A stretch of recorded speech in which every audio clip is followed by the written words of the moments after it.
অ্যাবজর্পশনে কেউ একজন বলো একটু, ফ্যানটা দিও একটু, দূরের ফ্যান। কই কে? হাসিবা আহমেদ বলো। Absorption first হচ্ছে ম্যাম what is pharmacokinetics definitionটা, ma'am what is absorption, the processes involved in absorption of drug absorption. Yes ma'am. Then হচ্ছে ma'am factors affecting absorption ma'am. আচ্ছা ঠিক আছে, অনেক পড়া হয়ে গেছে। এখন শোনো তোমরা বায়ো অ্যাভেইলেবিলিটি, বায়ো অ্যাবজর্পশনের কাছাকাছি জিনিসটা একটু ডেফিনেশনটা ফলো করো। Amount or percentage or fraction of drug that is absorbed from a given dosage form and reaches the systemic circulation in unchanged form. This is the bioavailability. ঠিক আছে, তাহলে bioavailability কি আরো easy করে বলতে পারো, একদম ইজি করে বলতে পারো, amount of drug that reaches the systemic circulation in unchanged form. এটা বলা যায় সিম্পলি, এত কথা না বলে। ঠিক আছে, amount of drug, amount or percentage of drug that reaches the systemic circulation in unchanged form. এবং এটা কি, it refers to rate and extent of absorption of drug from its dosage form. ঠিক আছে, এটা একটা টাইম কনসেন্ট্রেশন কার্ভ আছে যেটা দেখে ডিটারমাইন করা হয়। তাহলে বায়োঅ্যাভেইলেবিলিটি বুঝা গেছে তো, unchanged drug which we found in systemic circulation, the amount of drug, ওটা হচ্ছে তোমার বায়োঅ্যাভেইলেবিলিটি। আচ্ছা এখন জানো, এটা তোমরা আগেও নিশ্চয়ই এর মধ্যে শুনছো অনেকবার, যে intravenous route 100% bioavailability because it goes directly into systemic circulation. Intramuscular, subcutaneous এগুলোতে কিন্তু less than 100%, ঠিক আছে, less than 100%. Oral bioavailability, you know that it there is first pass, due to first pass metabolism, bioavailability is less 5 to less than 100%. Rectal, inhalation, transdermal, you don't have to remember all these things. You will have to remember that in intravenous route bioavailability is 100%, and you are often asked about the oral route. What about oral route? Less than 100%. Less than 100% because due to first pass effect. এই যে দেখো এখানে লেখা আছে যে most convenient route oral, but first pass effect is present. আচ্ছা এটা গেল। একটু দেখো যে এখানে তোমাদের এত দরকার নাই, তাও একটু দেখো, for bioavailability two things are consider, দুইটা জিনিস বি কনসিডার, একটা rate and extent. Rate and extent, rate মানে টাইম, হাউ র্যাপিডলি, যেমন এখানে দেখো তিনটা ড্রাগ আমরা কম্পেয়ার করতেছি, একটু জাস্ট তোমাদের বোঝার জন্য, এটা তোমাদের কোনো লেখার দরকার, এটা মনে রাখার দরকার নাই। যেমন দেখো drug A, just for you to understand, হ্যাঁ, ড্রাগ এ, ড্রাগ সি, এটা হচ্ছে ড্রাগ বি। ড্রাগ এ দেখো rapidly absorbed and completely absorbed. Drug A is rapidly and completely absorbed. আর এটা কি দেখো, সিটা কি, এটাও তোমার C is slowly absorbed but completely absorbed. C. A drug B, rapidly absorbed but incompletely absorbed. Can I incompletely bolla? There is a concentration, target concentration. You have to reach this concentration or cross this concentration to get pharmacological effect. Okay, to be therapeutically active, the drug has to cross the target concentration. This is the target concentration. মানে এটা বোঝানোর জন্য যে rate, bioavailability depends on two things. একটা হচ্ছে rate and extent. Rate means how rapidly the time.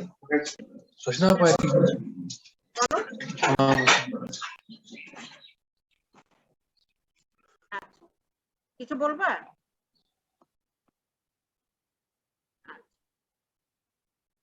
এগুলোতে যাবো না তোমাদের, তোমরা ইয়েতে চলে আসো। তাহলে bioavailability, area under the curve মানে, তাহলে ড্রাগ এ একটু তাও বলি তোমাদের, এটা একটু জেনে রাখো। Drug A, this is the drug B, এগুলাকে, এটা হচ্ছে তোমার area under the curve, area under the curve, এটা drug B, and this is drug A. ঠিক আছে, Tmax মানে maximum plasma concentration R time at which maximum concentration is reached.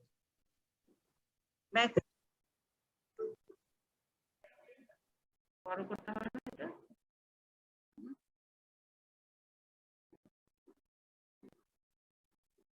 দেখতে পাচ্ছ তোমরা? আচ্ছা,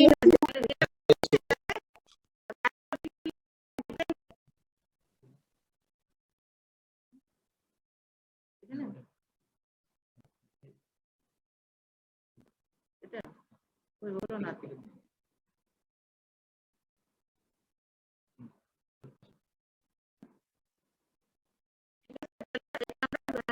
বায়োঅ্যাভিলিবিলিটি তাহলে ডিপেন্ড করবে তোমার একটা time at which maximum concentration is reach, আর একটা হচ্ছে ম্যাক্সিমাম প্লাজমা কনসেন্ট্রেশন। আরেকটা জিনিস আছে যেটা এটা তোমাদের এখন মনে রাখা, জাস্ট কেউ ফলো মানে এটা দেখো, কোনো তেমন মনে রাখা পরে লাগলে তোমরা জিনিসটা ইয়ে করবে। এটা এই জিনিসটাকে আমরা বলি এরিয়া আন্ডার দ্য কার্ভ। ঠিক আছে, তাহলে যদি আমরা মেজার করতে বলি bioavailability, area under the curve after oral dose, এটা একটা ফর্মুলা আছে, area under the curve after intravenous dose into 100। এভাবে বায়োঅ্যাভিলিবিলিটিটা অনেক সময় এটা ক্যালকুলেট করা হয়।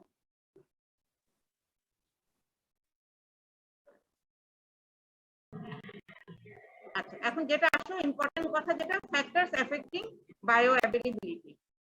অ্যাবজর্পশন আসে, একই সাথেই চলে আসে, ফ্যাক্টরস এফেক্টিং অ্যাবজর্পশন এন্ড বায়োঅ্যাভিলিবিলিটি। কি কি ফ্যাক্টর?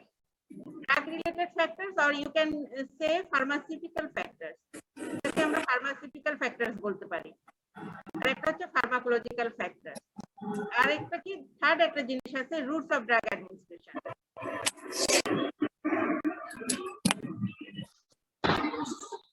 ঠিক আছে, তাহলে একটা হচ্ছে ড্রাগ রিলেটেড ফ্যাক্টর অথবা it is also called pharmaceutical factor. আরেকটা হচ্ছে pharmacological factors and another factor is route of drug administration. এটা ইউ অলরেডি নো যে ইন্ট্রাভেনাস রুটে 100% and other routes less than 100%। আচ্ছা, ড্রাগ রিলেটেড ফ্যাক্টরস দেখো অনেক জিনিস আছে এখানে। ডোজেস ফর্ম, ডোজেস ফর্ম ফর্মুলেশনটা what type of formulation? Salt form, crystal form, তারপর হচ্ছে ওয়াটার অফ হাইড্রেশন, কি দিয়ে তৈরি, particle size, size of the particles, size of the particle of the tablet or capsule vary in different preparations, different formulations, nature of excipients or adjuvants, আরেকটা কি degree of ionization। R pharmacological factors এর মধ্যে অনেক কিছু আছে, pH, gastrointestinal transit time, disease conditions, presence of food, এটা খুবই important, presence of food and other substance, fast metabolism, drug interaction, ফার্মাকোজেনেটিক অত দরকার নেই এখানে, মিসেলেনিয়াস আছে এখানে, রুট অফ অ্যাডমিনিস্ট্রেশনটা মিসেলেনিয়াস এর মধ্যে বলতেছে। ঠিক আছে, route of administration, area of absorbing surface, enterohepatic circulation, this are the factors. ঠিক আছে, একটু তাহলে এক্সপ্লেন করি। আচ্ছা, এটা দেখো ওরাল অ্যাডমিনিস্ট্রেশন অফ ড্রাগ, যখনই আমরা doses form, it may be either tablet, capsule, powder, solution, suspension. If it is tablet or capsule, they have to be disintegrated. When we take a tablet or capsule, first tablet so it is not absorbed, ওইভাবে মানে গোটা ট্যাবলেটটা absorb হয় না। when it reaches the gut কি হয়, first there is disintegration, means ভেঙে যায়, ভাঙে প্রথমে, তারপর কি হয় ডিসলিউশন। এই টার্মগুলো ইম্পর্টেন্ট। ফার্স্ট হচ্ছে disintegration, dissolution, then available for absorption, then available for absorption through GIT। এটা খেয়াল রাখতে হবে। তাহলে যে কোনো ট্যাবলেট বাই করলে আমাদের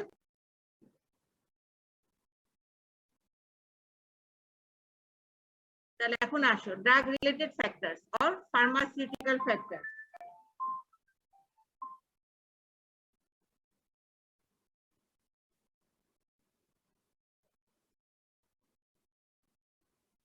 তাহলে ফার্মাসিউটিক্যাল ফ্যাক্টরস এর মধ্যে হচ্ছে particle size small particle better absorption, খুবই ইজি মনে রাখা। Large particle less absorption less bioavailability.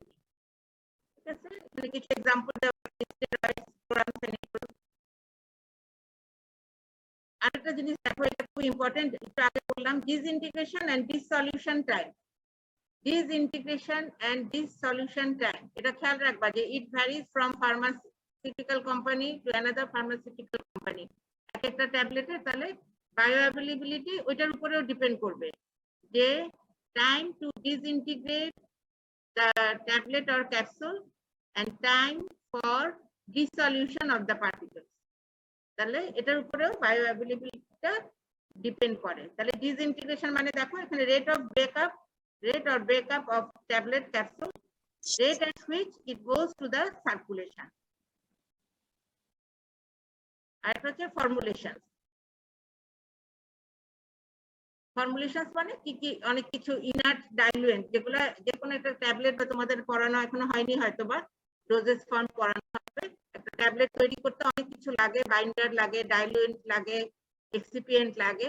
তো inert diluent in formulating tablet, এটার উপরেও ডিপেন্ড করবে।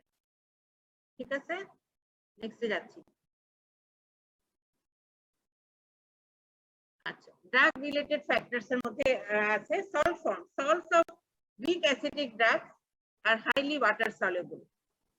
তাহলে highly water soluble হলে less bioavailability. Crystal form, amorphous chloramphenicol permitted has better bioavailability compared to its crystalline form. বুঝা গেছে? chloramphenicol একটা drug, এটার দুইটা ফর্ম আছে, একটা ক্রিস্টাল ফর্ম আর একটা হচ্ছে তোমার amorphous form।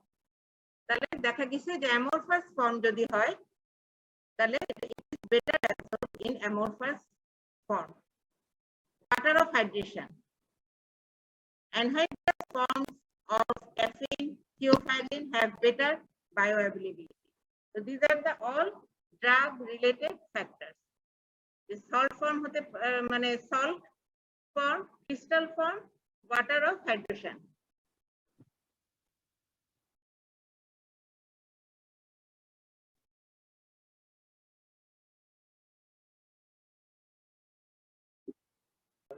আচ্ছা, এটার উপরে নেচার অফ এক্সিপিয়েন্টস এন্ড অ্যাডজুভেন্টস। এক্সিপিয়েন্টস মানে তোমরা জানি না জানো কিনা, এক্সিপিয়েন্টস আর inert substance used as filling or binding agents. So when we prepare, অথবা in pharmaceutical company they prepare tablet or capsules, tablet or they need some যে অরিজিনাল যে ড্রাগ সেটার সাথে কি দরকার হয়, কিছু বাইন্ডিং এজেন্টস এর দরকার হয় একটা ট্যাবলেট তৈরি করার জন্য, or to prepare a capsule there is need of some binding agents. যেমন কি হতে পারে, starch, lactose, calcium sulphate, gum, these are the binding agents. Binding agents. Bioavailability also depends on শব্দ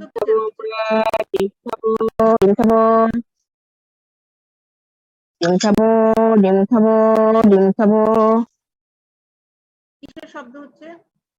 আচ্ছা শোনো, তারপরে তাহলে নেচার অফ এক্সিপিয়েন্টস এন্ড অ্যাডজুভেন্টস এর উপরে bioavailability also depends on nature of excipients and adjuvants. That means the binding agents in the drug or capsule. ঠিক আছে, এগুলোর উপরেও তাহলে bioavailability ডিপেন্ড করে। আচ্ছা, এরপরে আসো ড্রাগ রিলেটেড ফ্যাক্টর। আরেকটা জিনিস আয়োনাইজেশন, এটা তোমরা ভালো মতন জানো। Ionized more ionized means more water soluble, less absorption, less bioavailability. এটা তোমরা you already know. Unionized means lipid soluble, so কি হয়, better absorption, more bioavailability. এটা you already know, ionization of drugs. তাহলে these are the drug related factors or pharmacy, we can also call them pharmaceutical factors. আচ্ছা, এখন তাহলে pharmaceutical drug related factors আর pharmaceutical factors চলে গেল। এটার মধ্যে তাহলে কি কি ইম্পর্টেন্ট জিনিস বললাম? একটা হচ্ছে তোমার যেমন ionization of drug, it is very important. তারপরে আসো হচ্ছে তোমার ডিসইন্টিগ্রেশন টাইম, ডিসলিউশন টাইম, তাই না?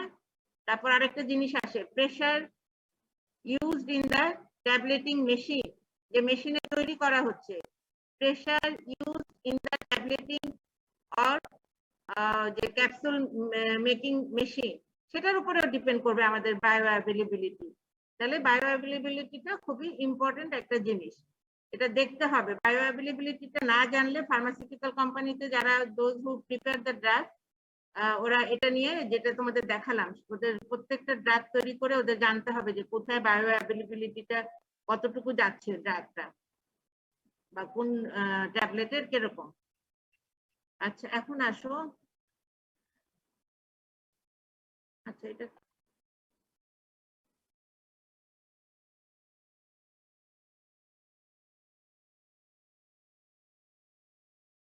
এখন আসো ড্রাগ রিলেটেড ফ্যাক্টর। এটা তো বললাম water soluble, ionized means water soluble, less absorb, এটা বলছি। আচ্ছা নেক্সটে আসো pharmacological factors. PH, pH of the surrounding media, আমরা যে ড্রাগটা খাবো pH of the surrounding media তোমার ফ্যাক্টর এফেক্ট করে। যেমন acidic drug reaches stomach becomes unionized, better absorb, তাই না? আচ্ছা basic drug reaches intestine becomes unionized and better absorbed. Although acidic drugs are better absorbed from stomach, a large portion of it gets absorbed through the intestine. Intestine থেকে আমরা একটা জিনিস জেনে রাখবো যে most of the drugs are absorbed from intestine, upper part of the small intestine. কেন? Because of the large surface area. Because of the large surface area. আমরা যতই বলি না কেন অ্যাসিডিক ড্রাগ অ্যাসিডিক মিডিয়া স্টোমাকে যে it becomes unionized, তা কিন্তু হয় না। সাধারণত most of the drugs are absorbed from the intestine because of large surface area. Gastric emptying time, এটাও একটা তাহলে ইম্পর্টেন্ট জিনিস আছে। গ্যাস্ট্রিক এমপ্টিং টাইম দেখো, যেমন ডায়রিয়া, ডায়রিয়া কি হয় বলবো, ডায়রিয়াতে কি হয়, ইনক্রিজ পেরিস্টালসিস। কারো যদি ডায়রিয়া হয় তাহলে ইনক্রিজ পেরিস্টালসিস, ডিক্রিজ অ্যাবজর্পশন। যদি নাই থাকতে পারে ড্রাগটা তাহলে কি হবে, অ্যাবজর্পশন হওয়ার সময় পাবে না, ঠিক আছে? ইনক্রিজ পেরিস্টালসিস যদি হয়, it will not get time to be absorbed, the drug will not get time to be absorbed. Peristalsis হচ্ছে, তাহলে অ্যাবজর্পশন কি হবে, ডিক্রিজ অ্যাবজর্পশন। এরপরে আসো this are all pharmacological factors. Disease condition দেখো, disease conditions also interfere bioavailability, or it is also a factor. Bioavailability বেশি হবে না কম হবে। যেমন malabsorption syndrome, if a person has malabsorption syndrome, what will happen? Decrease absorption. Anemia, a person is anemic, তখন কি হবে, দেখা যাবে যে increase absorption and bioavailability of iron. Thyrotoxicosis এ কি হয়, if a person has thyrotoxicosis, তখন কোন ড্রাগ দিলে কি হয়, increase first pass metabolism, first pass মেটাবলিজমটা বেড়ে যায়। সেখানেও তাহলে যদি ফাস্ট পাস মেটাবলিজম বেড়ে যায়, ডিক্রিজ বায়োঅ্যাভেলেবিলিটি।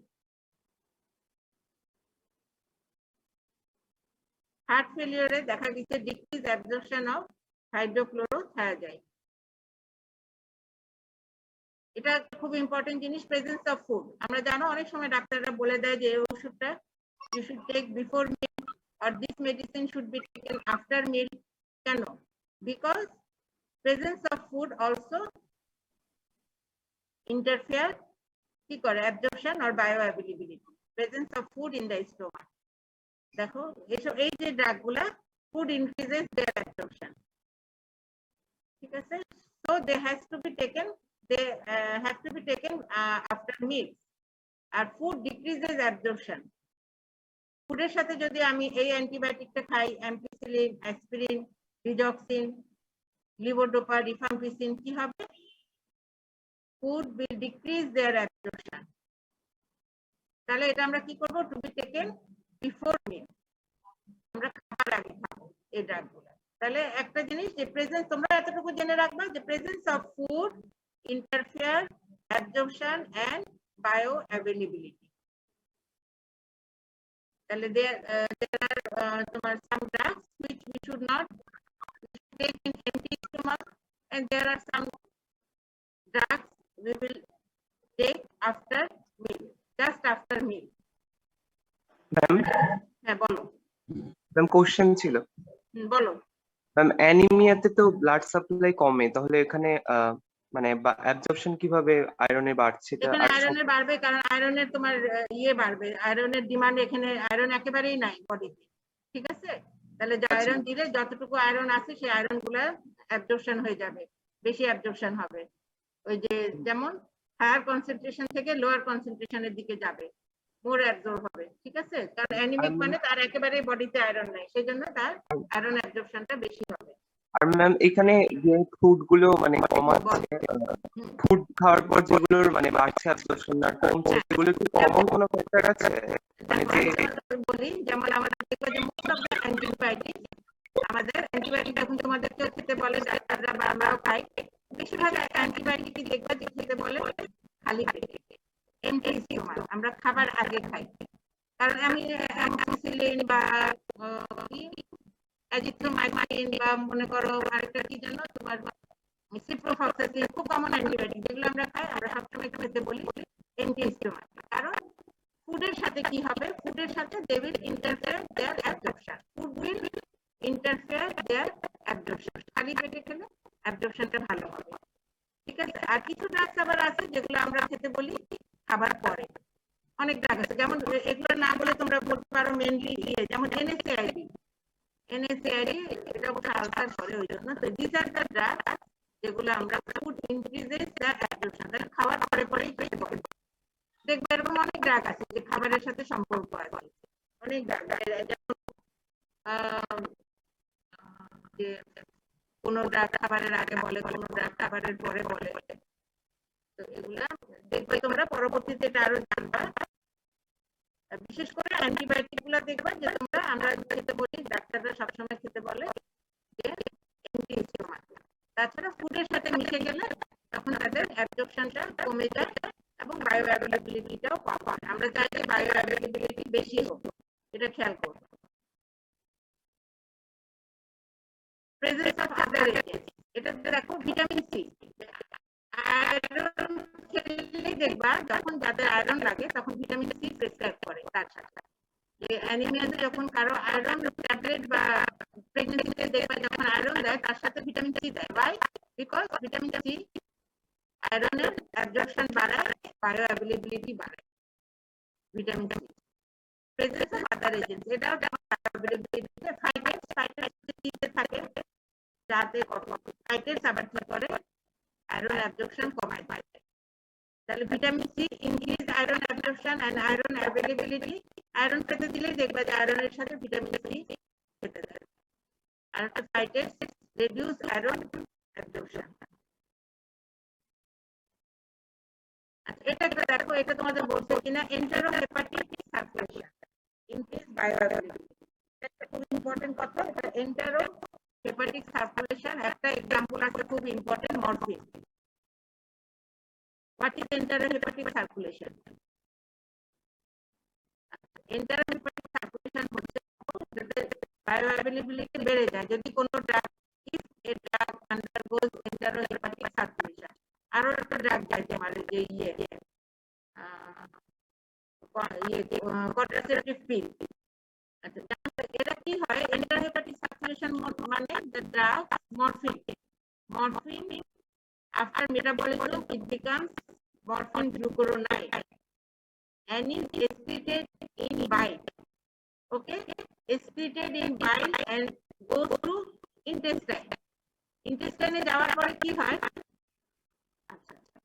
intestine যাওয়ার পরে তখন ওরা কি করে যে biliary excretion হয়, ওই intestine যায়, and in intestine there are some enzymes, intestinal flora, there are some enzymes which again hydrolyze the glucuronide. Glucuronide means তোমাদের এখনো তোমরা বায়োট্রান্সফরমেশন করনি, গ্লুকুরোনাইড ফর্মুলেশন মানে হচ্ছে ওয়াটার সলিউবল, তাহলে হাইড্রোলাইজ করে দেয় গ্লুকুরোনাইডটাকে।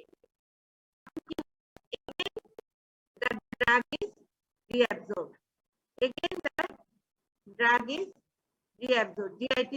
GIT কি করে, আবার রিঅ্যাবজর্পশন করে ওই ড্রাগটা, লিভার দিয়ে এক্সক্রিশন হলো, লিভার দিয়ে এক্সক্রিশন হয়ে ইন্টেস্টাইনে যাওয়ার ফলে আবার এই যে এন্টারোহেপাটিক একটা রিসাইক্লিং হয়, যার ফলে ড্রাগটা কি হয়, বায়োঅ্যাভেলেবিলিটি বেড়ে যায়। বুঝা গেছে না? আরেকবার বলবো।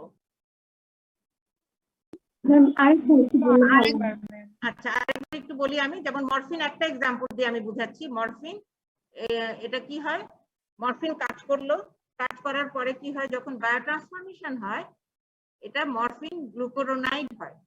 মরফিন গ্লুকুরোনাইড, মরফিন গ্লুকুরোনাইড হয়ে it is excreted in bile, বাইলে এক্সক্রিটেড হয়। বাইলে জানোই তোমরা যে বাইল দিয়ে গেলে তখন ওটা কোথায় যাবে, ইন্টেস্টাইনে, it will go into intestine. And what will happen in intestine, there are some enzymes which will hydrolyze the glucuronide. Glucuronide form is water soluble form, it will hydrolyze the glucuronide and ki hobe again the oy parent drug ta abar iye hoye jabe, alada hoye jabe, and again ota lipid soluble and again it is reabsorbed by the intestine. মানে intestine বারবার বাইলে যাবে, আবার intestine বাইলে যাবে, ইন্টেস্টাইনে যে ডিকনজুগেশন হয়ে যাবে, hydrolyse হয়ে যাবে, আবার তখন আবার রিঅ্যাবজর্পশন হবে, আবার অ্যাবজর্পশন হবে, এভাবে এন্টারোহেপাটিক সাইক্লিং। বারবার এই সাইক্লিং এর জন্য কি হয়, বায়োঅ্যাভেলেবিলিটিও বেশি হয়, ইনক্রিজ ডিউরেশন অফ অ্যাকশন হয় এই ড্রাগগুলো। বুঝা গেছে এবার? ম্যাম আরো ড্রাগ আছে, the drugs which go enterohepatic circulation কি হয়, তাদের বায়োঅ্যাভেলেবিলিটি ইজ মোর। বলো ম্যাম, এই রিজনে কি মরফিন পয়জনিং আমরা স্টমাক ওয়াশ দিতে পারি? না না না, ওটার সাথে এটার সম্পর্ক নাই, মানে ওইটা আলাদা মেকানিজম? না না না, ওটা অন্য জিনিস, ওটা অন্য জিনিস। হ্যাঁ, এটা হচ্ছে ড্রাগের তোমার বায়োঅ্যাভেলেবিলিটি। মরফিন পয়জনিং অন্য জিনিস, সেটা তোমাদের পরে বলবো আমরা। মরফিন পয়জনিংটা অন্য জিনিস, এটা হচ্ছে ড্রাগের বায়োঅ্যাভেলেবিলিটি। মরফিনও হতে পারে, অন্য ড্রাগও আছে যেগুলো, তাহলে এখানে কি হবে যে কনজুগেশন ফর্ম হয় and they are excreted in bile. When bile is there, they will enter into intestine, and in intestine they will hydrolyze by enzymes. এই যে হাইড্রোলাইজ হয়ে ড্রাগটা আবার ভেঙে যায়, এই যে গ্লুকুরোনাইড ফর্ম করছিল, it is again broken down and it is again reabsorbed by the intestine. কারণ যে লিপিড সলিউবল ড্রাগ বলেই সেটা আবার জিআইটি অ্যাবজর্ব করে ফেলবে, কারণ জিআইটি হচ্ছে হাইলি লিপিড সলিউবল মেমব্রেন। ঠিক আছে, তাহলে এন্টারোহেপাটিক সার্কুলেশন করতে গেলে তোমরা এটা বুঝবা জিনিসটা। তাহলে এন্টারোহেপাটিক সার্কুলেশন হলে there will be increased bioavailability. আচ্ছা, আরেকটা জিনিসের উপর ডিপেন্ড করবে অ্যাবজর্পশন এন্ড বায়োঅ্যাভেলেবিলিটি, এটাও আগে বলছি। Small intestine, large surface area, better absorption.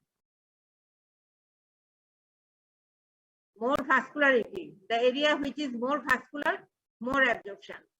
ঠিক আছে, এটা তোমরা জানো। আচ্ছা, এরপরে আমরা আসি, তাহলে এটা গেল বায়োঅ্যাভেলেবিলিটি। তাহলে বায়োঅ্যাভেলেবিলিটি বুঝা গেছে। তাহলে বায়োঅ্যাভেলেবিলিটি হচ্ছে is the amount of drug that reaches the systemic circulation in unchanged form. আর ফ্যাক্টরস কি কি আছে, একটা তোমরা বলবা ফার্মাসিউটিক্যাল ফ্যাক্টর, আর একটা বলবা তোমরা না, একটা বলবো ফার্মাসিউটিক্যাল, একটা ফার্মাকোলজিক্যাল ফ্যাক্টর। একটা দুটো বলতে পারো, ঠিক আছে। তাহলে ফার্মাসিউটিক্যাল ফ্যাক্টরের উপর ডিপেন্ড করে, যখন ওষুধ বানায় কোন ওষুধের মধ্যে কি আছে, তাই না, বাইন্ডার কি আছে, এক্সিপিয়েন্ট কি আছে, সল্ট কি আছে, এগুলোর উপরে তাহলে ডিপেন্ড করবে। আর একটা pressure they use in the tableting machine, সেটার উপরে ডিপেন্ড করবে যে কোন ট্যাবলেটটা কোন প্রেসার দিয়ে বানানো হয়েছে। তাহলে this are all pharmaceutical factors. তারপরে হচ্ছে আয়োনাইজেশন, এটা তোমরা জানো যে unionized means lipid soluble and unionized drugs will be better absorbed, better bioavailability. So these are the things. আর biological factors এর মধ্যে তো বললামই,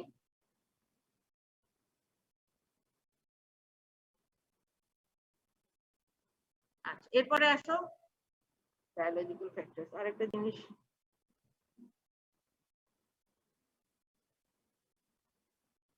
একটা এক্সাম্পল তোমাদের মনে বাদ পড়লো ইয়ের মধ্যে বায়ো অ্যাভেলেবিলিটির মধ্যে তোমরা আরেকটা জিনিস ফার্মাকোলজিক্যাল বা বায়োলজিক্যাল ফ্যাক্টরস এর মধ্যে আমরা বলি, যেমন অনেক ড্রাগ আছে যেমন যেমন penicillin, as for example penicillin we cannot give it orally দিলে কি হবে, it is destroyed by gastric hydrochloric acid, যেমন penicillin we have to give it তোমার বেঞ্জাইল পেনিসিলিন যেটা আমরা এটা ওরালি দিতে পারি না, because it is destroyed by gastric hydrochloric acid, it has to be given by injection। এটা হচ্ছে পেনিসিলিনের বেলায়। এরকম আরো বেশ কিছু ড্রাগস আছে যেগুলো আমরা ওরালি দিতে পারি না, অন্য রুটে দিতে হয়, যেমন ইনসুলিন এগুলো বায়োলজিক্যাল ফ্যাক্টরস এর মধ্যে পড়বে। ইনসুলিন আমরা we cannot give orally, why? Because insulin is a protein hormone, if we give it orally proteolytic enzymes will break it, ঠিক আছে? তাহলে insulin we give it subcutaneously, insulin cannot be given orally, তাহলে these are also factors। আচ্ছা, এখন আসো আমরা ডিস্ট্রিবিউশনে যাই।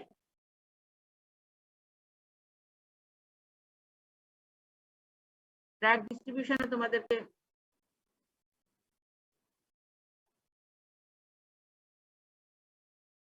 তাহলে ড্রাগ ডিস্ট্রিবিউশনটা কি, যে একটা ড্রাগ অ্যাবজর্পশন হওয়ার পরে it has to be distributed throughout the body, তাই না? refers to the reversible transfer of drugs between the blood and the extravascular fluid and tissues of the body, যেমন fat, muscles, brain tissue, তাহলে these are the এটা drug distribution, মানে আমাদের বডিতে drug distribution হয় কিভাবে।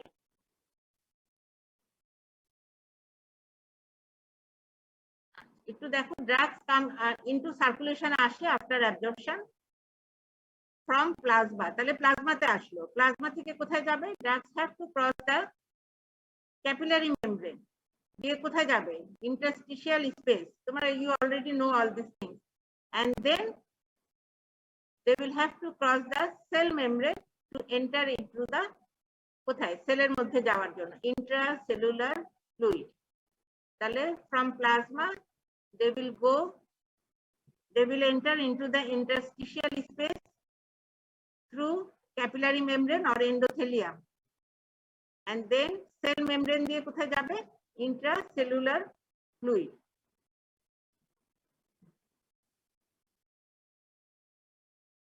এই যে ব্লাড থেকে তাহলে কোথায় যাবে, ইন্টারস্টিশিয়াল স্পেসে যাবে আর সেলে যাবে। এটা তোমরা ভাস্কুলার কম্পার্টমেন্টে আমাদের কতখানি ইয়ে থাকে, fluid 4 litre, interstitial space 10 litre, cell মেমব্রেনে 28 লিটার। দরকার নাই। আচ্ছা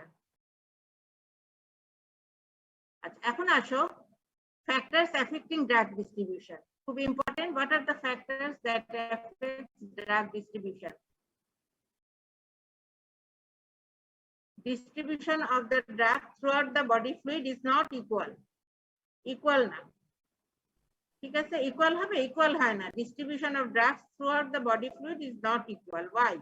Because there are some factors such as drug factors, আবার একই জিনিস pH of the media, একই কথা বারবার আসে, regional blood flow, protein binding, tissue binding, এটা ইম্পর্টেন্ট এখানে, প্রোটিন বাইন্ডিং, টিস্যু বাইন্ডিং, আর মেমব্রেনস এর উপর ডিপেন্ড করবে, সেল মেমব্রেন না এন্ডোথেলিয়াম নাকি পরে। তাহলে distribution of drugs throughout the body is not equal. For unequal distribution কি কি, ড্রাগ ফ্যাক্টরস, তারপর হচ্ছে regional blood pH of the media, regional blood flow, drug binding মানে ড্রাগ মে বাইন্ড টু প্রোটিন, আর হচ্ছে টিস্যু, আর হচ্ছে মেমব্রেন। এটাও তোমরা already you know ইট, আমার যতটুকু মনে হয় অ্যাবজর্পশনে পড়ানো হয়েছে। Drug factors lipid solubility of the drugs. If a drug is lipid soluble, it will move through all the compartments. Right now, it can move everywhere if the drug is lipid soluble. আর এটা কি molecular weight of the ড্রাগের উপর depend করবে। এটা তোমাদের হয়তো বা বলা হয়েছে যে কোনটা কত ডালটনে কোনটা কোন ইয়েতে পড়ে যেতে পারবে। আর একটা হচ্ছে pK of the drug, pKa of drug.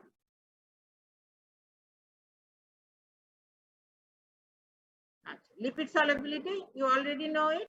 Lipid soluble drugs can cross easily the membranes and available everywhere. আর এটা কি water soluble drugs or ionized. এই জিনিসগুলো বারবার বলা হয় কারণ এগুলো বারবার তোমাদের আসবে, ধরা হবে। Can't cross the cell membrane and so remains in mostly extracellular fluid. একটা জিনিস খেয়াল করো যে water lipid soluble drugs there will be available everywhere. Water soluble drugs, that means ionized, ঠিক আছে, can't cross the cell membrane cross করতে পারবে না, so remains in extracellular fluid এ ওরা থাকবে। যদি কম্পার্টমেন্টের কথা চিন্তা করো, molecular weight, low molecular weight drugs can cross easily. High molecular weight drugs cannot cross the capillary membrane and remains in plasma. এটা প্লাজমাতেই থাকবে। High molecular weight. আচ্ছা, এটা pK of drug and pH of the media, এটা তোমরা পড়ছো আগে, ঠিক আছে, পড়ছো না? এটা তোমরা পড়ানো হয়েছে না? পিএইচ অফ পিএইচ এর রোল। এটা তোমরা অলরেডি, আমার মনে হয় এটা একই জিনিস।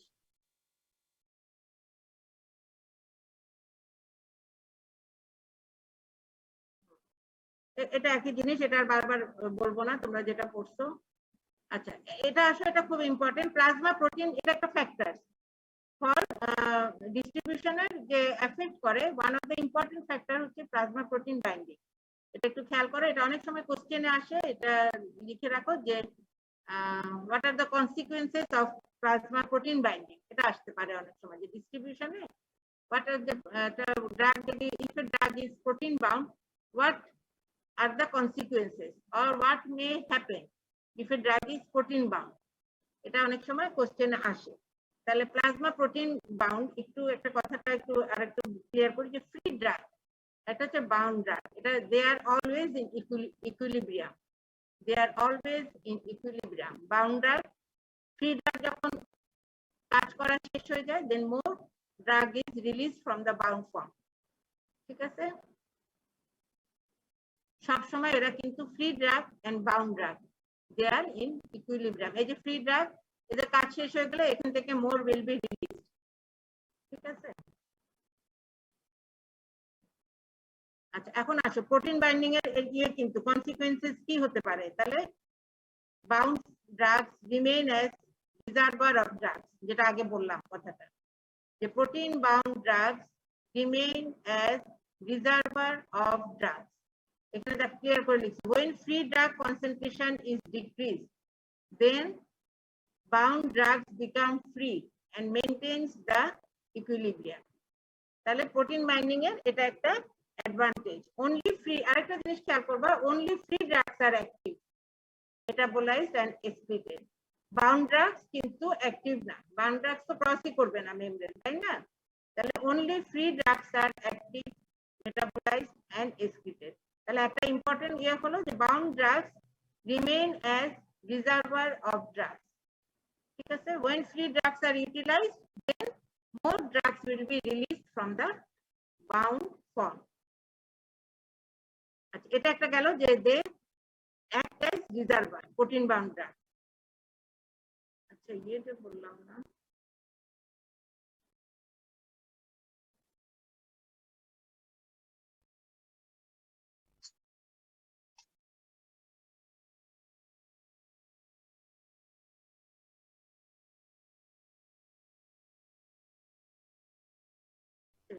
কিসের কিসের, আচ্ছা কিসের কিসের সাথে বাইন্ড করে এটা আমি লিখিনি না।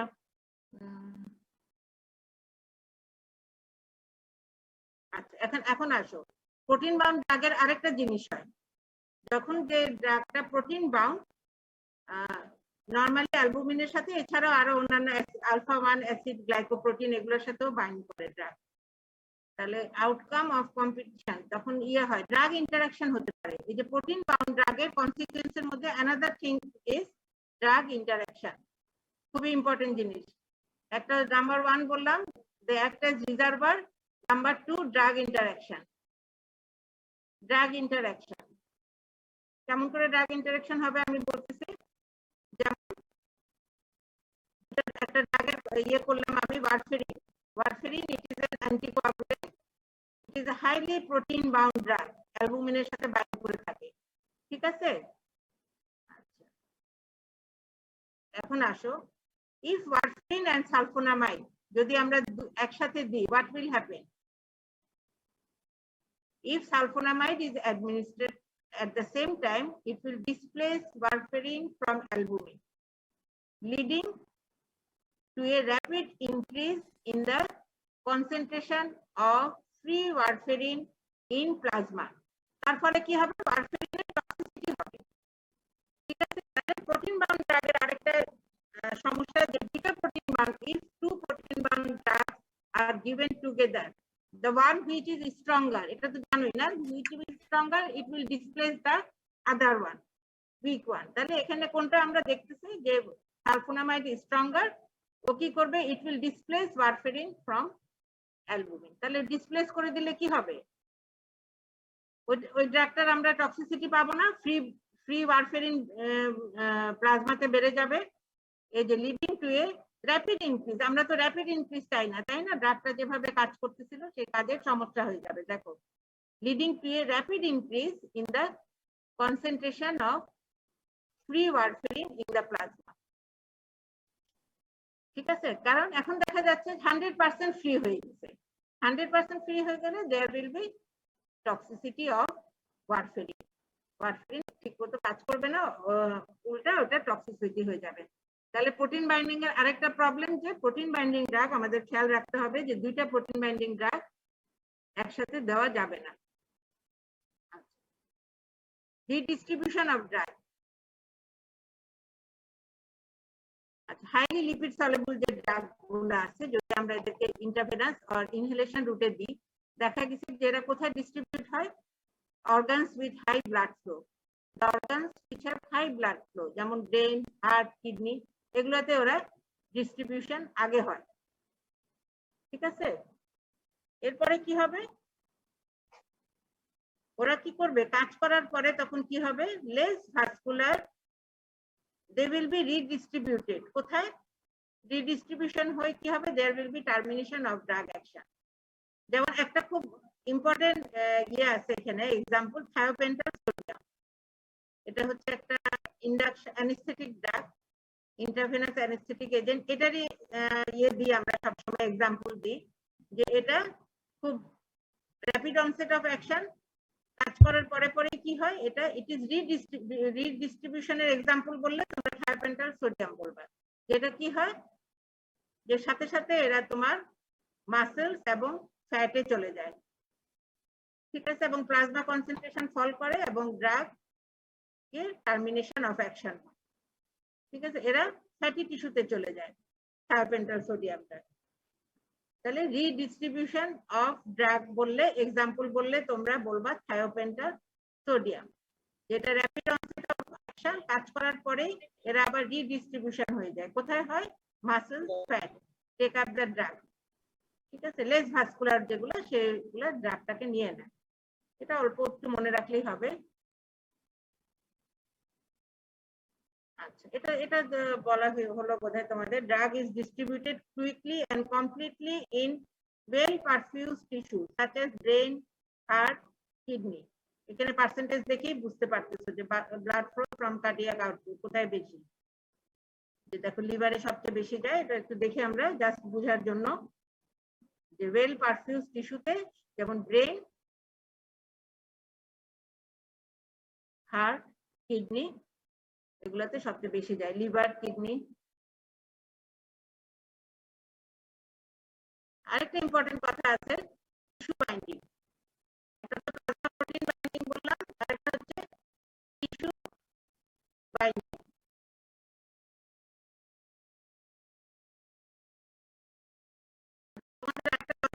প্রোটিন বাইন্ডিং এর ওখানে আরেকটা জিনিস তোমাদের অ্যাড করতে হবে যে প্রোটিন ড্রাগ যেগুলা তাদের কিন্তু তোমার duration of action long duration of action, যেগুলা protein bound drug, long duration of action ওদের, বুঝছো? ওদের আরেকটা জিনিস, ওদের half life is also more, half life ওদের বেশি, ডিউরেশন অফ অ্যাকশন বেশি, যেগুলো প্রোটিন বাউন্ড ড্রাগ। আচ্ছা ঠিক আছে, এরপরে আসো tissue binding. Some drugs readily distribute in those specific tissues and remain accumulated there. এই যে কিছু ড্রাগস আছে, তোমরা পড়বা যখন ড্রাগ তখন দেখবা যে এরা এই যে ড্রাগ গুলা তাদের কতগুলা টিস্যু আছে যেখানে তারা বাইন্ড করে, যেমন টেট্রাসাইক্লিন টু বোন। টেট্রাসাইক্লিন তোমার একটা অ্যান্টিবায়োটিক, দেখা গেছে যে এটা বোনস ইফেক্ট করে, যে ক্যালসিয়াম কন্টেনিং টিস্যু যেমন বোনস, টিথ, এগুলাতে যে এরা ডিপোজিট হয়। এক্সাম্পল দিচ্ছি আমি, দেখো tetracycline, bones, teeth, calcium containing টিস্যুতে they bind, phenobarbitone to brain, chlorpromazine to eye, chloroquine to kidneys etcetera. এগুলো কিছু স্পেসিফিক টিস্যুতে এরা অ্যাকুমুলেট করে।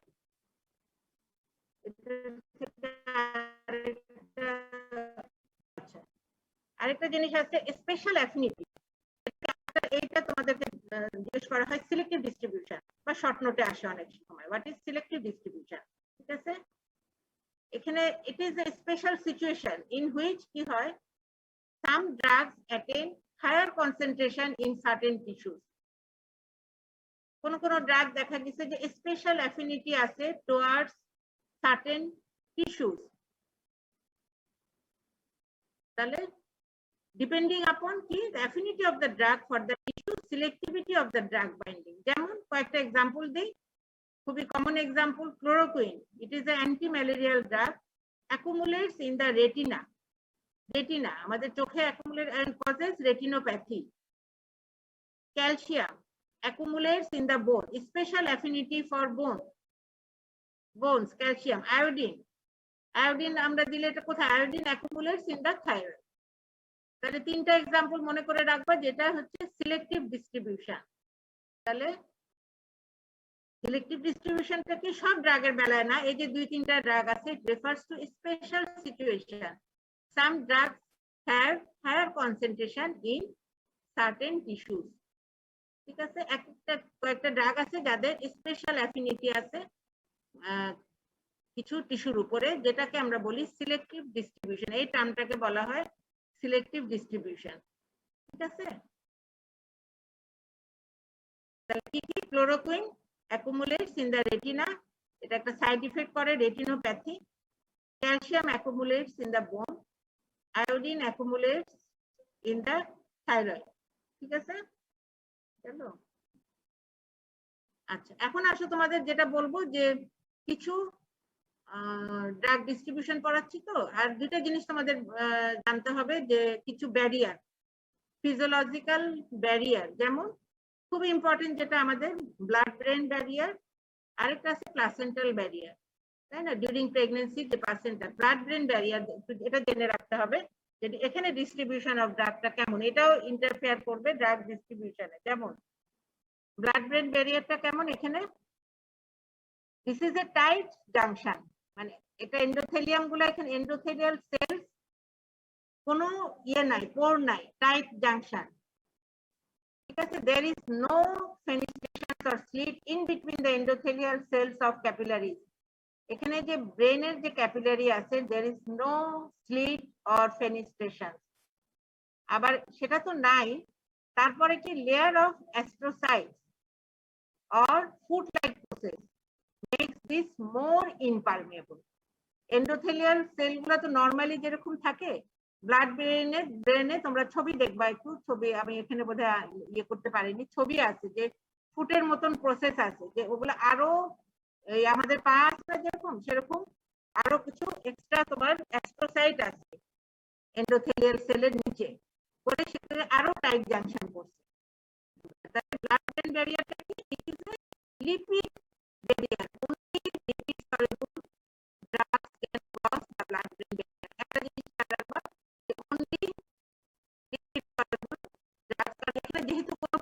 নাই কোন রকম ওয়াটার সলিবল ড্রাগস বা অন্য কিছু একটা জিনিস, তাহলে এই জিনিসটা একটা জিনিস একদম জেনে রেখে দিবা যে সারা মানে পুরো ফার্মাকোলজিতেই লাগবে যে blood brain water soluble drugs they cannot enter into the brain. ঠিক আছে, যে কোনো ওয়াটার সলিবল ড্রাগস আমরা দিই না কেন, they will not cross blood brain barrier.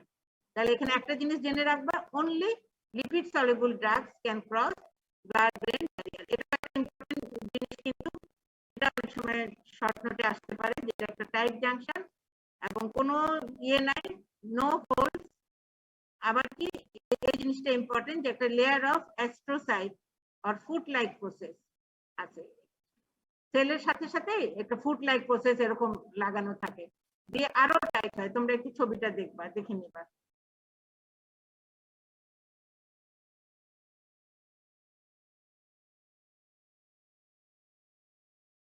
ভালো ছবিটা আসেনি। এই যে ব্লাড ব্রেন ব্যারিয়ার, এই যে ব্লাড ব্রেন ব্যারিয়ার, এটা ব্লাড ভেসেলস, এটা তো এন্ডোথেলিয়াল সেল, এই যে কোনো ছিদ্র নাই, প্লাস তোমার টাইট জাংশন এখানে বলতেছে, একদম টাইট জাংশন। এটাকে অ্যাস্ট্রোসাইট, এই যে আবার একটা তোমার এই যে এরকম অ্যাস্ট্রোসাইট আছে, ফুট লাইক প্রসেস দিয়ে এদেরকে ঘেরা থাকে, আর কোনো ছিদ্র নাই। এই যে দেখো কোনো ইয়ে নাই, endothelial cell. This is the blood brain barrier. আর এটা হচ্ছে প্লাসেন্টাল ব্যারিয়ার। প্লাসেন্টাল ব্যারিয়ারও তোমার ওই একই রকমই, তোমার এটা এটার মতন না। প্লাসেন্টাল ব্যারিয়ারও তোমার এখানে only lipid soluble drugs can enter into the fetus, fetus A lipid soluble drug গুলো প্লাসেন্টাল ব্যারিয়ার ক্রস করবে। ঠিক আছে, এটাই। ভলিউম অফ ডিস্ট্রিবিউশন তোমাদের লাগে কিনা জানি না আমি, ভলিউম লাগে না। Volume of distribution means the amount of fluid in which the administered drug is distributed. খুব অল্প করে এখন জেনে রাখো, পরে পড়বে। Volume of distribution means the amount of fluid in which the administered drug is distributed. সেটা একটু এক্সাম্পল দিয়ে বোঝাচ্ছি। এটাকে আমরা কি বলি, এটাকে it is also known as apparent volume of distribution। হ্যাঁ, apparent volume of distribution এ বলা হয় drug between plasma and the after oral action। এটা তোমাদের ইয়েতে চলে যায়। আমি এই যে কিভাবে এটা ক্যালকুলেট করে, volume of distribution, dose of the drug given, acute concentration divided by concentration of drug in plasma। ঠিক আছে, তাহলে এটা একটু দেখে রাখো তোমরা এই ক্যালকুলেশনটা। If dose given 100 milligram and concentration of drug in plasma 1 milligram per liter, then volume of distribution এভাবে বের করবা, dose divided by concentration of drug in plasma। তাহলে এখানে 100 লিটার। বুঝা গেছে? বুঝছো? ভলিউম অফ ডিস্ট্রিবিউশন এভাবে বের করতে হবে। ঠিক আছে, আচ্ছা আচ্ছা। ড্রাগ ডিস্ট্রিবিউশন, হ্যাঁ, এটা একটু যে এটা তুলে রাখলেই তোমাদের হয়ে যাবে। ভলিউম অফ ডিস্ট্রিবিউশন কিভাবে ক্যালকুলেট করে, dose of the drug. Example দিচ্ছি, 100 মিলিগ্রাম আর 1 মিলিগ্রাম পার লিটার। তাহলে volume of dose concentration of drug in plasma।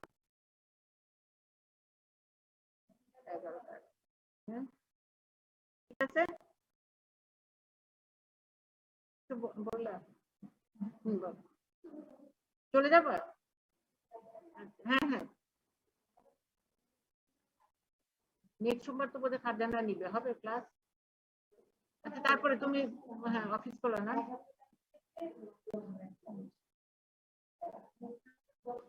আচ্ছা ঠিক আছে, আমি পরে কথা বলবো, অসুবিধা নেই, পরে আমরা আরেকবার বসবো। আচ্ছা, ড্রাগ ডিস্ট্রিবিউশন তোমরা একটু দেখো। The size of fluid compartments of the body, plasma কতটুকু, এক্সট্রা সেলুলার ফ্লুইড কতটুকু, টোটাল বডি ওয়াটার কতটুকু। তাহলে 4.5% অফ বডি ওয়েট, এটা মনে রাখো। প্লাজমা, এক্সট্রা সেলুলার ফ্লুইড হচ্ছে 20% of body weight, total body water is 60% of body weight. ঠিক আছে, তাহলে দেখো এই drug which has an apparent volume of distribution about 60%। আচ্ছা ঠিক আছে,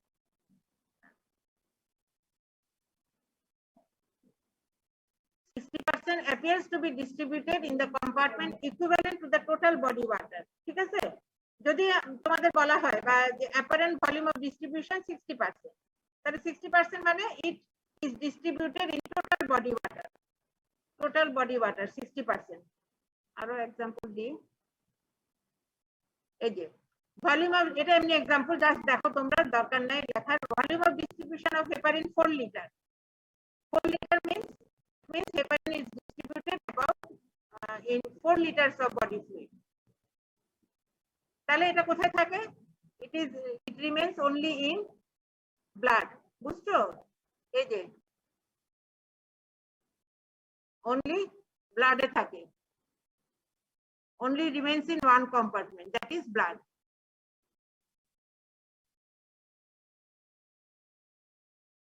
ভলিউম অফ ডিস্ট্রিবিউশন, যেটাকে ভলিউম অফ ডিস্ট্রিবিউশন কম, তার মানে এটা লার্জ মলিকুলার ওয়েট, এটা একটা কারণ হতে পারে। আর একটা কারণ হতে পারে plasma protein bind. Plasma protein bound drug হলে এটা ইট ক্যানট ক্রস তোমার ক্যাপিলারি ওয়াল, এটা ক্রস করবে না প্রোটিন বাউন্ড ড্রাগ। এই যে অ্যামাইনোগ্লাইকোসাইড, এখানে আরেকটা example, volume of distribution of aminoglycoside is 14 litre. Means এটা কি, the drug low molecular weight কিন্তু it is hydrophilic, so it can move through the endothelial gap of the capillaries into the interstitial fluid. তাহলে এটা কোথায় কোথায় distribution হবে? প্লাজমাতে হবে আর interstitial ফ্লুইডে যাবে। ভলিউম অফ ডিস্ট্রিবিউশন কি হবে? it distributes into দুইটা জায়গায় 14 লিটার। জিনিসটা বুঝতে পারছো?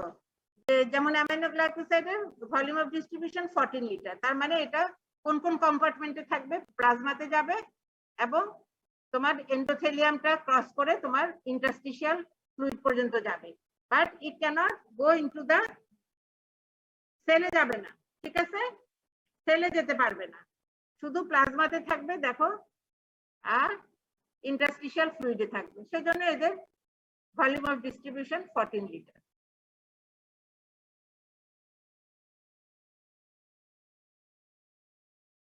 এই যে ethanol, ethanol is a high volume of distribution. যে ড্রাগেরই ভলিউম অফ ডিস্ট্রিবিউশন তোমার বেশি, তার মানে এদের লো মলিকুলার ওয়েট এবং lipid soluble, lipid soluble drug এটা। So they can move through all the compartment, plasma, space এবং সেল।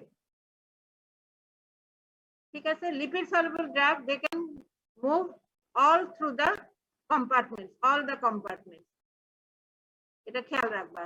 আর প্লাজমা প্রোটিন বাউন্ড যেগুলো ড্রাগ, প্রোটিন বাইন্ডিং ড্রাগ কি হবে? they will remain in plasma, they cannot cross, মানে bound ফর্মে থাকলে কিন্তু drug is not active. যখনই একটা ড্রাগ বাউন্ড ফর্মে থাকবে এটা অ্যাক্টিভ হবে না, only free drug is active.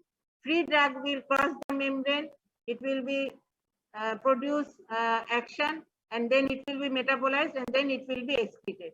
Bound form এ ড্রাগটা মুভ করতে পারবে না। ওকে, এই জিনিসটা খেয়াল রাখবা যে free drug is active, bound form is not active. আচ্ছা, আর কিছু নাই? আচ্ছা, আরেকটা জিনিস, আচ্ছা এখানে আমাদের তাহলে আপাতত জেনারেল ফার্মাকোলজিটা আসলে একটু ইয়ে লাগে, পড়তে পড়তে ঠিক হয়ে যাবে, ঝামেলা মনে হয়। আরেকটা জিনিস তাহলে আমি একটু তোমাদের বলে দিই, হাফ লাইফ। হাফ লাইফটা বলে আসতে শেষ করবো। এই ওটা ইয়ে মামুন, এটা কিভাবে যাবো ইয়েতে?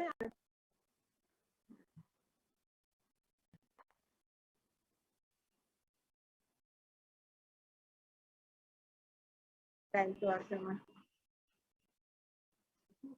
এটা শেষ।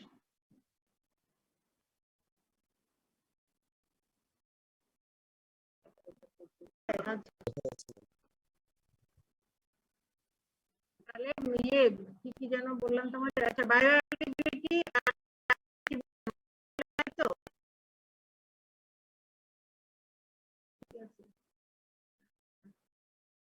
আচ্ছা, হাফ লাইফটা অল্প একটু করে পড়ে দিই তোমাদের, খুবই অনেক সময় শর্ট নোটে আসে।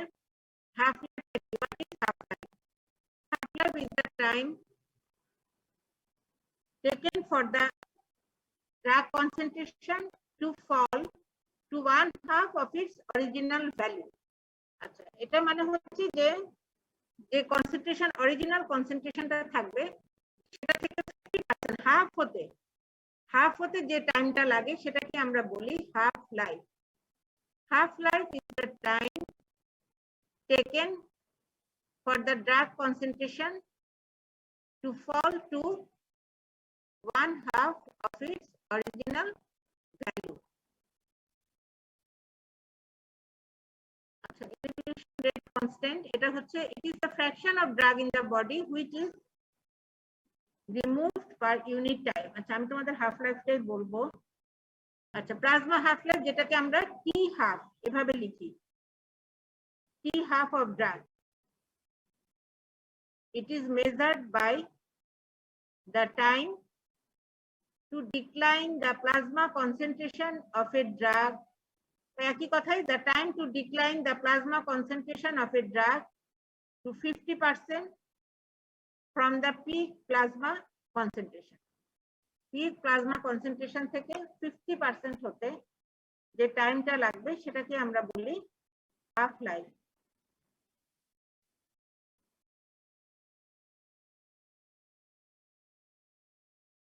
দেখো বোঝা যায় কিনা। এখানে যে ড্রাগটার এক্সাম্পল দেওয়া আছে, ছবিটা দেওয়া আছে, half life of this drug is 2 hours.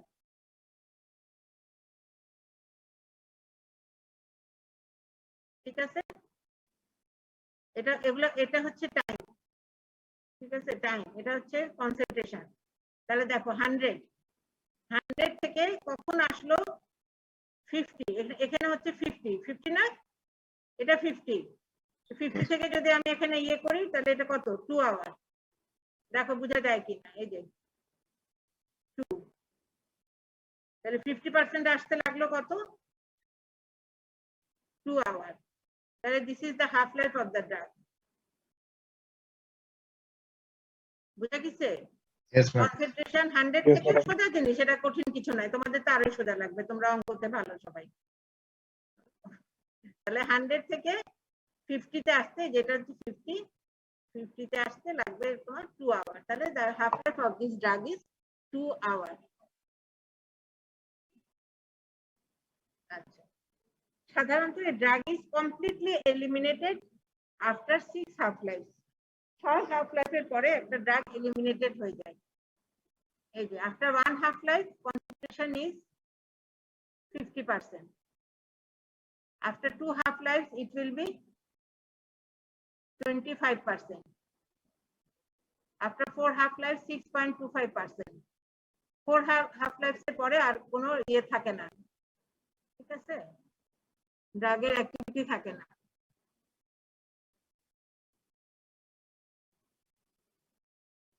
A decline to 6.25% will usually be far below the therapeutic threshold.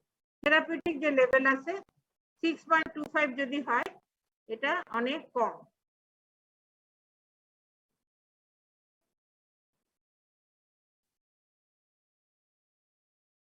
তাহলে for this reason it is usually said that drugs no longer have a pharmacological effect after 4 half lives after the last dose.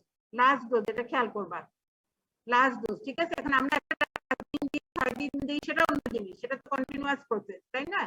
আমি নির্দিষ্ট ইন্টারভেলে ড্রাগগুলো দিই। এটা কখন থেকে?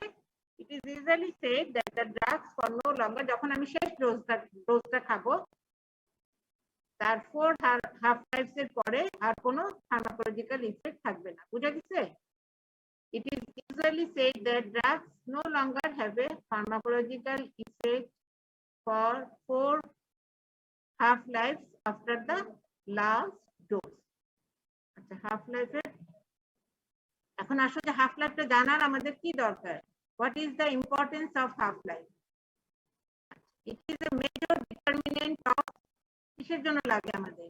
The duration of action after a single dose. একটা dose দেওয়ার পরে এটা কতক্ষণ কাজ করবে? ডিউরেশন অফ অ্যাকশন ডিপেন্ড করে হাফ লাইফের উপরে। Short half life mean duration of action less. Long half life it will যেমন যেটা শর্ট হাফ লাইফের ড্রাগ, তার আমাদেরকে দিতে হবে দিনে 4 বার। যেমন অনেক অ্যান্টিবায়োটিক আছে, টেট্রাসাইক্লিন, অক্সিটেট্রাসাইক্লিন, এটা আমরা দিনে 4 বার দিই 6 আওয়ারলি। তারপর হচ্ছে তোমার ampicillin. Ampicillin is an antibiotic. It is given 4 times a day. যেমন আরো অনেক অ্যান্টিবায়োটিক আছে, 4 times a day দেওয়া হয় 6 ঘন্টা পর। তাহলে দেয়ার হাফ লাইফ, এটাতে আমরা কি বুঝবো, এদের হাফ লাইফ কম, ঠিক আছে, বারবার দিতে হচ্ছে। আবার অনেক অ্যান্টিবায়োটিক আছে, তোমরা জানো, you know azithromycin, as for example azithromycin single dose, তাই না? তারপর হচ্ছে ciprofloxacin 2 tablets 2 times daily, 1 tablet 12 hourly। তাহলে এদের প্রলং হাফ লাইফ, তাই না? 2 বার দিয়ে, তাহলে হাফ লাইফ দেখে আমরা এটা বুঝবো যে তোমাদের যে একটা ড্রাগ আমাকে 4 বার দিতে হচ্ছে, তাহলে it has short half life. আর একটা ড্রাগ যেটা আমাকে দিনে 1 বার দিতে হচ্ছে, তার মানে এদের হাফ লাইফ বেশি, প্রলং, লং হাফ লাইফ। এটা হাফ লাইফের উপর ডিপেন্ড করবে। ডোজ কি আমরা তাহলে এটা কেন important? The duration of action after a single dose, এটা আমরা জানতে পারি। The time required to reach steady state. Steady state পড়ানো হয়েছে তোমাদের? পড়ানো হয়নি। Steady state হচ্ছে এমন একটা স্টেট যখন তোমার ড্রাগের ইনটেক এবং ইনপুট এবং আউটপুট যখন সমান হবে, একদম সমান হবে এবং একটা ইকুইলিব্রিয়ামে আসবে, সেটাকে আমরা বলি স্টেডি স্টেট। তাহলে এখানে হাফ লাইফ দিয়ে আমরা এটা বুঝতে পারবো যে time required to reach steady state. Dosing frequency তোমাদের কমনলি জিজ্ঞেস করা হয় কিন্তু, যে কেন, what is the importance of half life.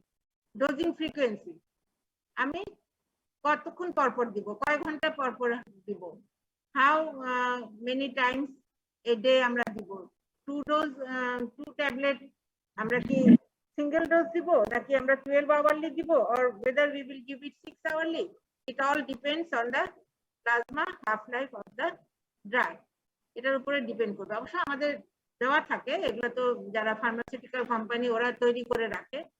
এটা আমাদের half life is a major determinant of the duration of action after a single dose, the time required to reach steady state, the dosing frequency।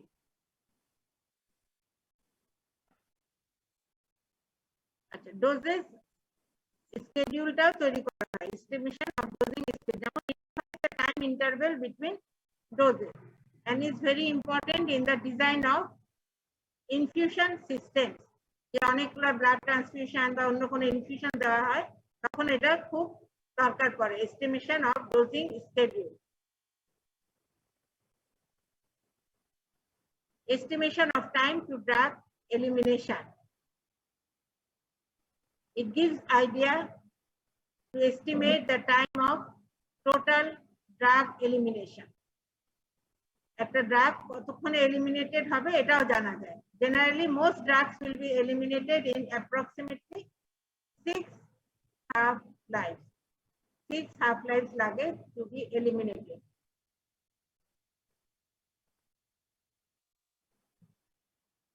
কয়েকটা ড্রাগের example half লাইফে, যেমন benzyl penicillin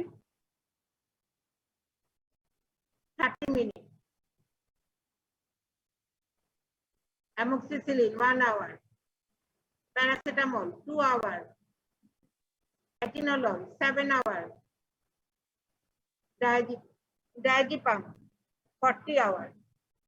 These are the half life of some drugs। তোমাদের সব half life পড়া লাগে না, তবে কিছু কিছু ড্রাগসের সেটা আমরা বলবো যে কোন কোন ড্রাগের তোমাদের একটু হাফ লাইফটা মনে রাখতে হয়, সবগুলো রাখতে হয়।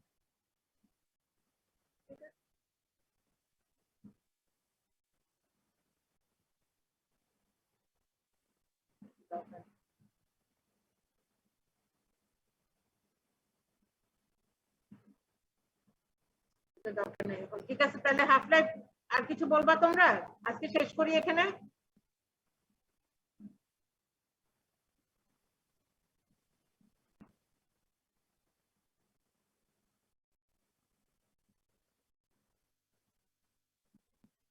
বুঝা গেছে তো? হাফ লাইফ বুঝতে পারছো?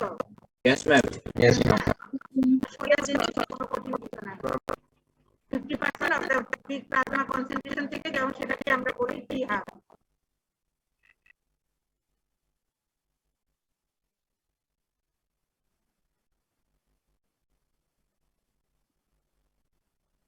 ঠিক আছে, আসুন, সার্জনের সাথে কথা বলবো। ঠিক আছে, আচ্ছা এতটুকু থাকে। তোমাদের পার্সেন্টেজ কিভাবে নেব?